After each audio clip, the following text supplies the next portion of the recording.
An investigation into possible fraud in the Columbus City Schools is underway at the state auditor's office. Good evening, everyone. I'm Cabot Ray. I'm Colleen Marshall. Superintendent Dr. Gene Harris requested the independent audit in a letter to State Auditor Dave Yost dated Friday. The request stems from allegations of misconduct by unidentified tutoring companies contracted by the district to help students in low-performing schools. Tutors cleared by the Ohio Department of Education. Our Candace Lee joins us live from Columbus City School District Office with more on that story tonight. Candace? Yeah, Cabot, the No Child Left Behind Act requires school districts to offer low-income, struggling students free tutoring services. Now, the Supplemental Educational Services Program helps the districts defray the costs. Now, amid these latest allegations, the question for many taxpayers is who's screening these tutoring companies and how do we get rid of the bad ones?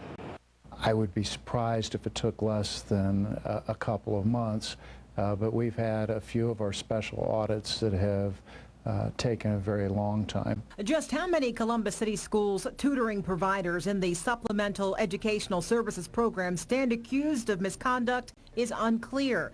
But what is clear is how critical the program is to school districts, with schools failing to meet state and federal mandates. Electronic Classroom of Tomorrow, or ECOT, uses the program frequently for many of its 12,000 students statewide. We make a list available through the Ohio Department of Education website to our parents who are eligible for the services, and they look at that list and determine the best fit for their child. To get on ODE's list, providers must meet certain criteria, including demonstrate the ability to increase student academic achievement.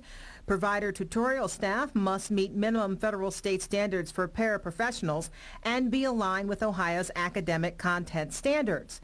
ODE may disqualify a provider if the provider fails for 2 consecutive years to contribute to increasing the academic proficiency of students, fails to meet provider eligibility requirements, provider responsibilities and assurances.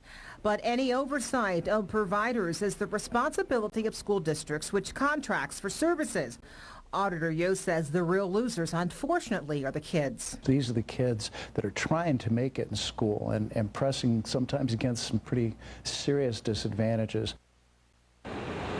Now, Auditor Yost is looking into public input for this investigation. Anyone with any knowledge of tutoring companies possibly not doing the job as contracted is encouraged to contact the auditor's fraud hotline. That number is 1-866-FRAUD-OHIO. That's 1-866-372-8364.